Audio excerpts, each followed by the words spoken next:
Day 258. Proverbs 22-24. A good name is more desirable than great riches, favor is better than silver and gold. The rich and the poor have this in common, the Lord is maker of them all. The prudent see danger and take cover, but the simple keep going and suffer the consequences. The rewards of humility and the fear of the Lord are wealth and honor and life. Thorns and snares lie on the path of the perverse, he who guards his soul stays far from them. Train up a child in the way he should go, and when he is old he will not depart from it. The rich rule over the poor, and the borrower is slave to the lender. He who sows injustice will reap disaster, and the rod of his fury will be destroyed. A generous man will be blessed, for he shares his bread with the poor. Drive out the mocker, and conflict will depart, even quarreling and insults will cease. He who loves a pure heart and gracious lips will have the king for a friend. The Lord's eyes keep watch over knowledge, but he frustrates the words of the faithless. The slacker says, "There is a lion outside. I will be slain in the streets." The mouth of an adulteress is a deep pit, he who is under the wrath of the Lord will fall into it.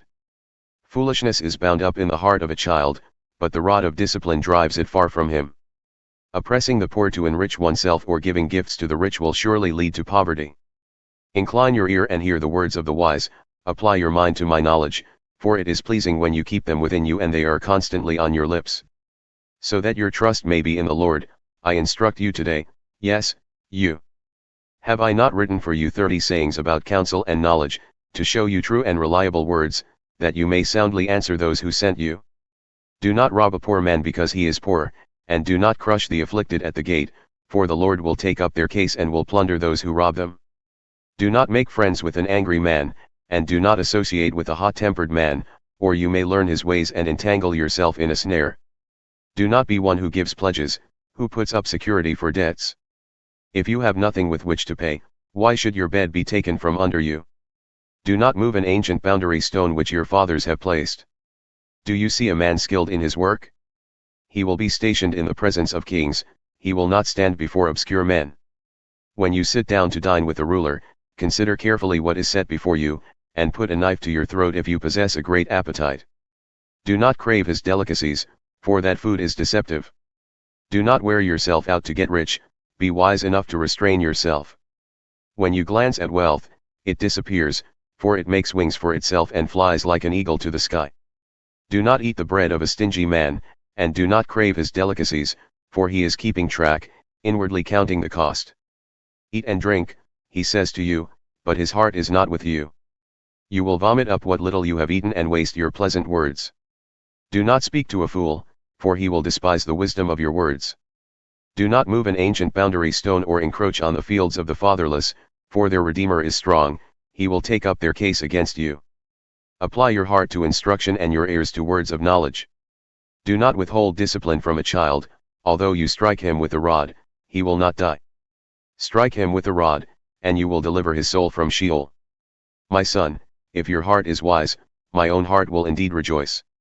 My inmost being will rejoice when your lips speak what is right. Do not let your heart envy sinners, but always continue in the fear of the Lord. For surely there is a future, and your hope will not be cut off. Listen, my son, and be wise, and guide your heart on the right course. Do not join those who drink too much wine or gorge themselves on meat. For the drunkard and the glutton will come to poverty, and drowsiness will clothe them in rags. Listen to your father who gave you life, and do not despise your mother when she is old. Invest in truth and never sell it, in wisdom and instruction and understanding. The father of a righteous man will greatly rejoice, and he who fathers a wise son will delight in him. May your father and mother be glad, and may she who gave you birth rejoice. My son, give me your heart, and let your eyes delight in my ways. For a prostitute is a deep pit, and an adulteress is a narrow well. Like a robber she lies in wait and multiplies the faithless among men. Who has woe? Who has sorrow? Who has contentions? Who has complaints? Who has needless wounds? Who has bloodshot eyes? Those who linger over wine, who go to taste mixed drinks. Do not gaze at wine while it is red, when it sparkles in the cup and goes down smoothly. In the end it bites like a snake and stings like a viper. Your eyes will see strange things, and your mind will utter perversities. You will be like one sleeping on the high seas or lying on the top of a mast. They struck me, but I feel no pain. They beat me, but I did not know it. When can I wake up to search for another drink? Do not envy wicked men or desire their company, for their hearts devise violence, and their lips declare trouble. By wisdom a house is built and by understanding it is established, through knowledge its rooms are filled with every precious and beautiful treasure. A wise man is strong, and a man of knowledge enhances his strength. Only with sound guidance should you wage war, and victory lies in a multitude of counselors. Wisdom is too high for a fool, he does not open his mouth in the meeting place. He who plots evil will be called a schemer. A foolish scheme is sin, and a mocker is detestable to men. If you faint in the day of distress, how small is your strength? Rescue those being led away to death, and restrain those stumbling toward the slaughter.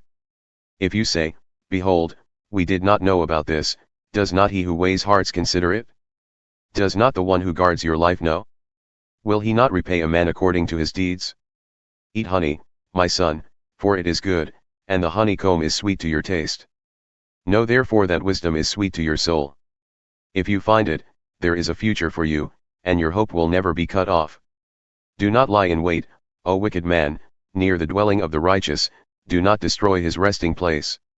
For though a righteous man may fall 7 times, he still gets up, but the wicked stumble in bad times.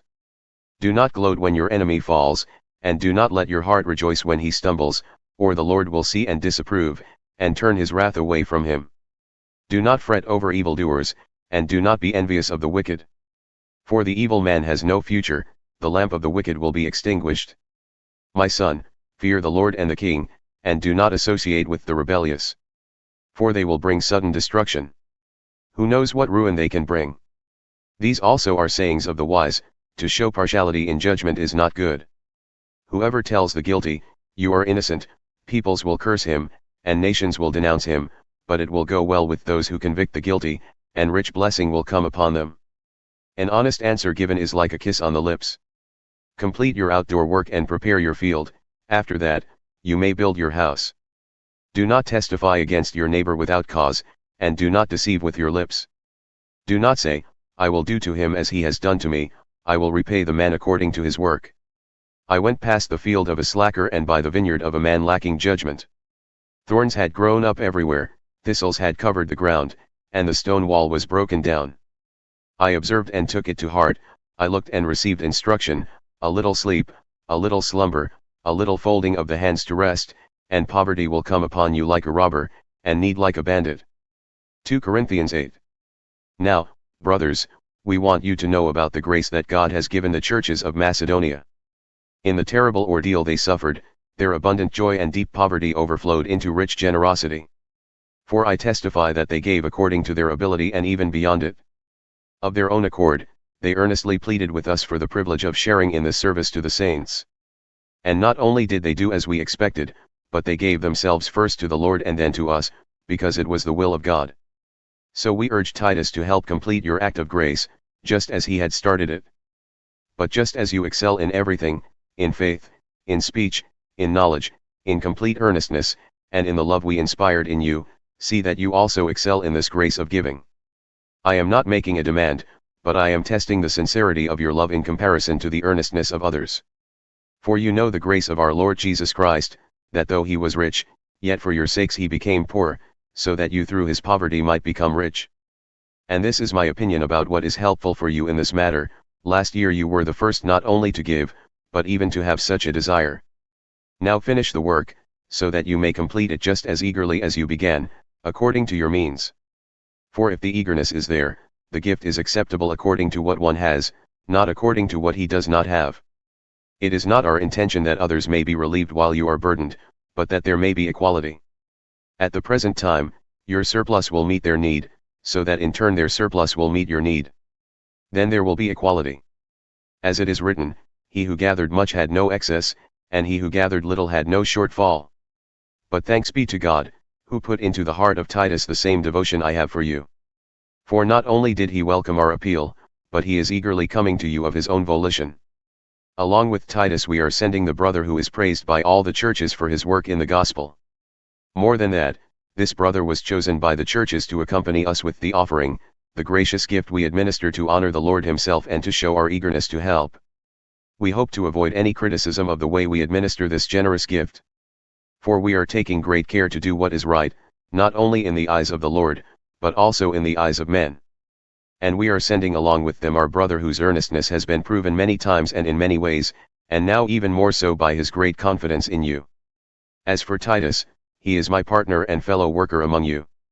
As for our brothers, they are messengers of the churches, to the glory of Christ. In full view of the churches, then, show these men the proof of your love and the reason for our boasting about you.